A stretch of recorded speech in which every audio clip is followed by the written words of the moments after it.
Alright, welcome back to Steve Giant Pumpkins at Hematite Homestead. Not quite ready to make a video. I'm still trying to get caught up on lots of work out here, but it's been 2 weeks, so I thought better get it done. So right off the bat, man, heat wave, and it has been brutal. I was determined this year I was going to manage all my heat stress with the good watering plan, but I had to give up on that. It just wasn't enough. It was great when the wobblers were on. As soon as the wobblers went off, it was so hot, so humid, it just started to destroy things immediately. So I had to go with shade cloth. I have most of them down right now just so I can walk in here and show you around. I'll put them back up right after this video because we're looking at potentially getting 97 tomorrow. Another hot, humid, brutal day tomorrow. I'll just show you a couple of different ways I did it. This one here I put in with tie wraps. And then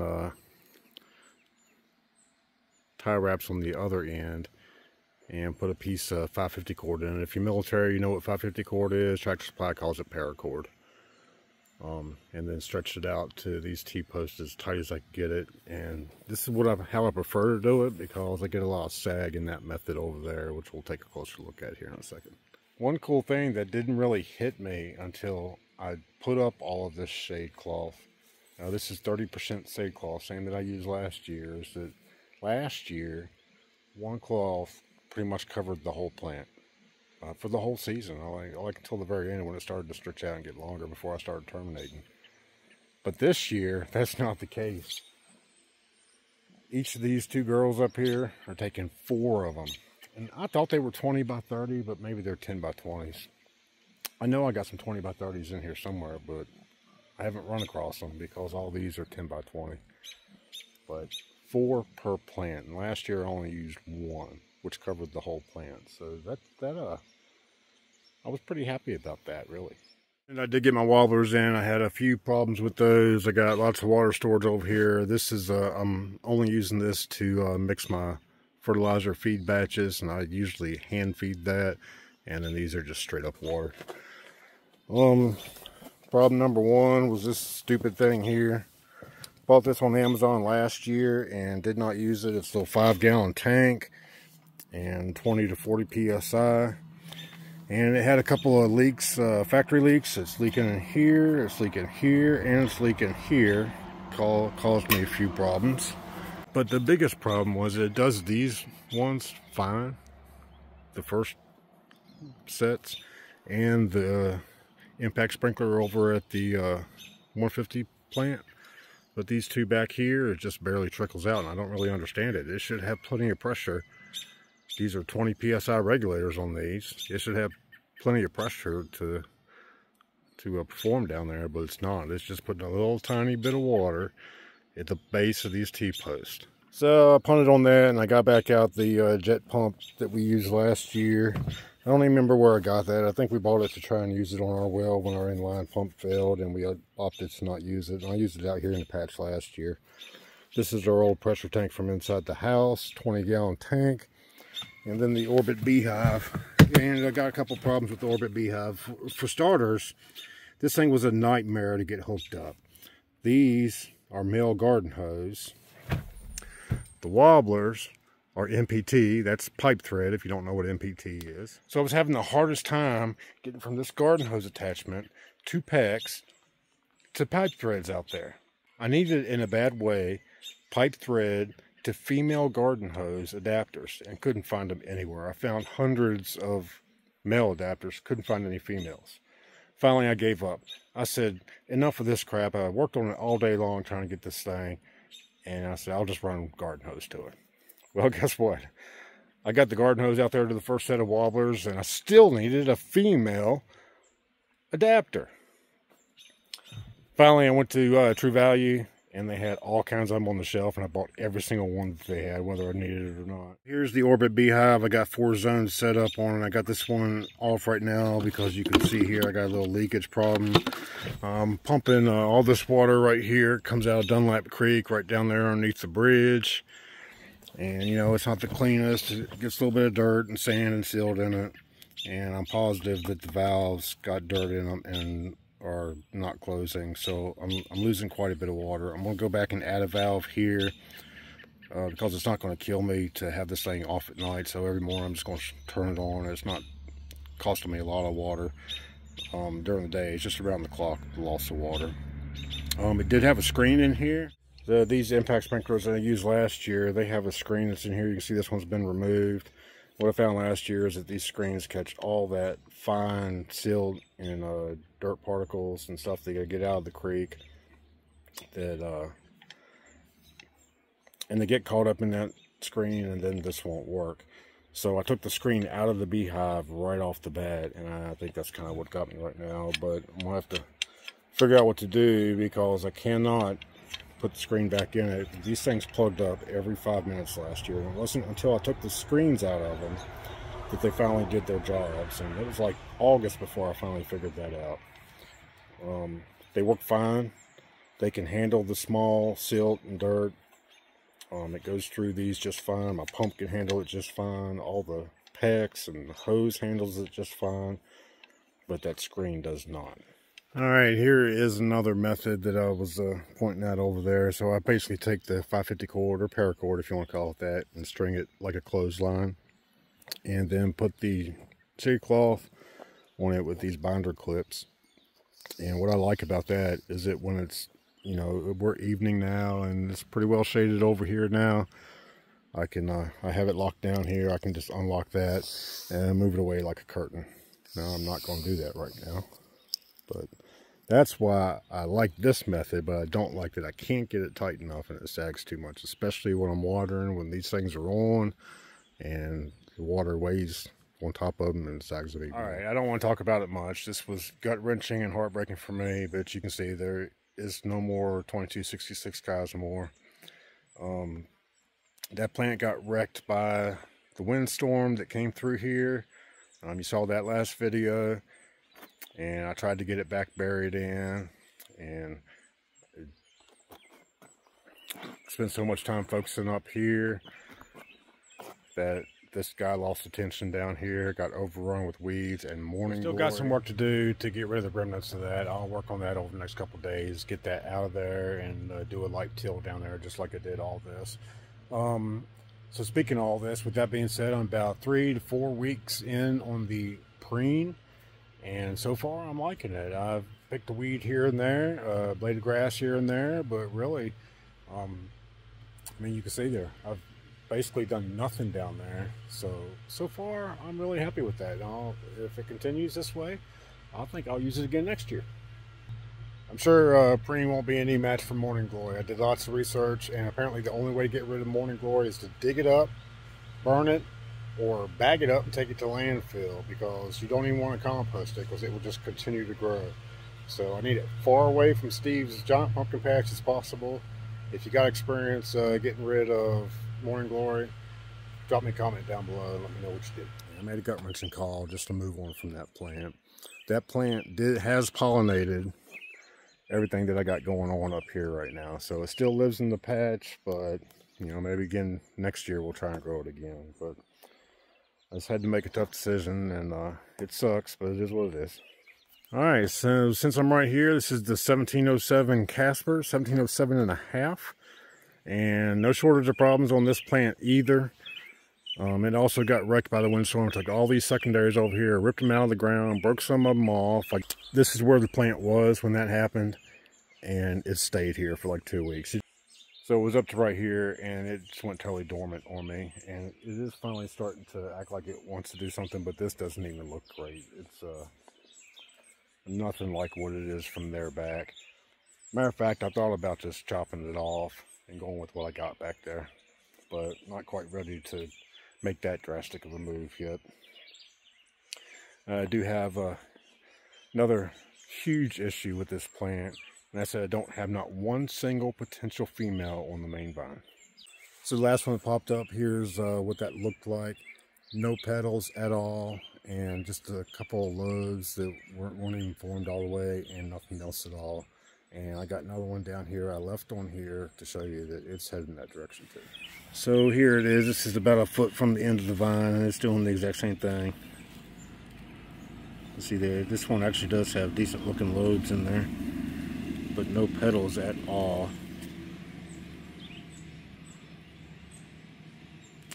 Yeah, that's actually not, I don't know what to do about this one here. Yeah, probably nothing now that I've totally wrecked it with my fingers. That's all I've had on this plant, and I did have one, you can't really see it right in there. I did not pollinate. I wasn't quite ready for that yet. I wanted to get a couple more feet on the plant out to here, and I chose not to pollinate it, and the bees got it for me. And it looked like for 3 or 4 days it was going to be okay, but then it just took a drastic turn down. You know, I didn't expect it to be sufficient with bees pollinating it anyway. So I cut it off.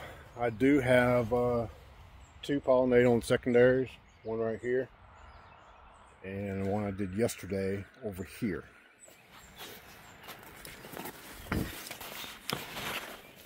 Alright, we'll take a little peek at that. A little dirty. I need to clean it up. I don't remember the age on this. You're going to have to forgive me. I have all this written down in the house, but it's been hot out here. And I don't remember off the top of my head. So I did pollinate that. That's pollinated with the 2266 Cosmore.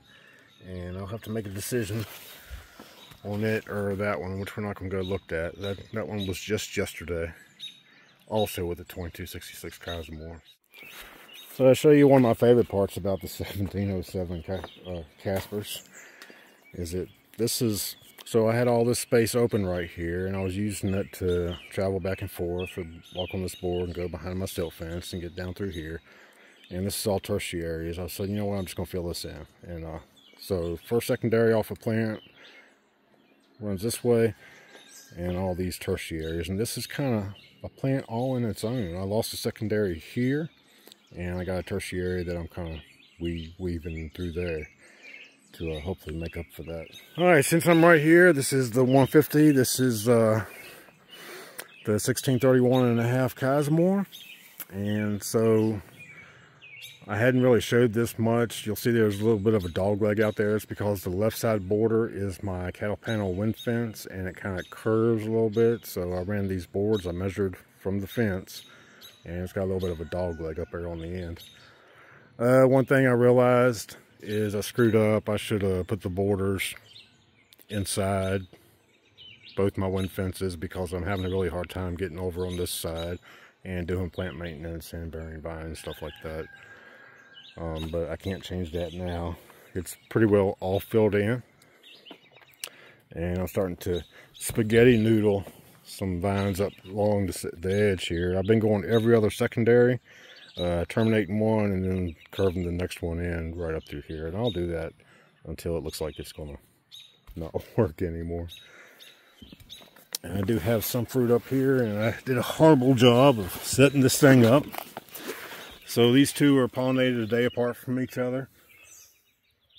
First one is the 1707.5 Caspers, and this one's 2266 Cosmore. And then this guy just yesterday, the 2266 Cosmore, pollinated that as well. Now that's the one that I want, but like I said, I did a terrible job setting this plant up, and I tried to work on this a little bit this morning and get some slack in the vine and try and lay that fruit in here. Alright, and the 1965.5 Rotoball. This one's got a little bit of weed pressure, mainly against the borders of my patch. I've been working on getting that cleaned up last few days. Got a little bit of interior weeds to get cleaned up. This plant's also got some problems. You know, it handled the windstorm pretty good, but that's not really what my issues are on this one.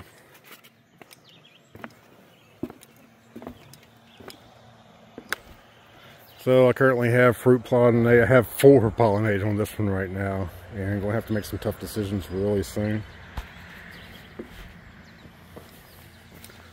Take a sneak peek in here. This one, if I'm guessing, remembering correctly, I think this is DAP 10. Problem is, it was on the bottom of the vine, and you can see right there the vine sitting right on top of it. And I'm not crazy about that. I don't want to grow it like that. And then I noticed yesterday, which actually looks way better today, It looked like it was getting a bit of a split in the stem there, but I'm gonna leave that be for now. I did cut a secondary off of it yesterday. Probably gonna cut this one off too. I don't think I want to grow this one, but I'm not ready to punt on it yet. But if I do choose to grow it, I'm going to terminate the main vine right here and set it up and let her start stretching out.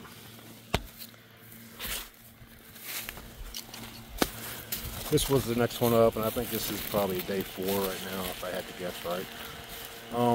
I liked the placement of this one better, but the problem was it was crappy lobes. It had like 3.5 badly formed lobes, so I wasn't planning on growing this one at all.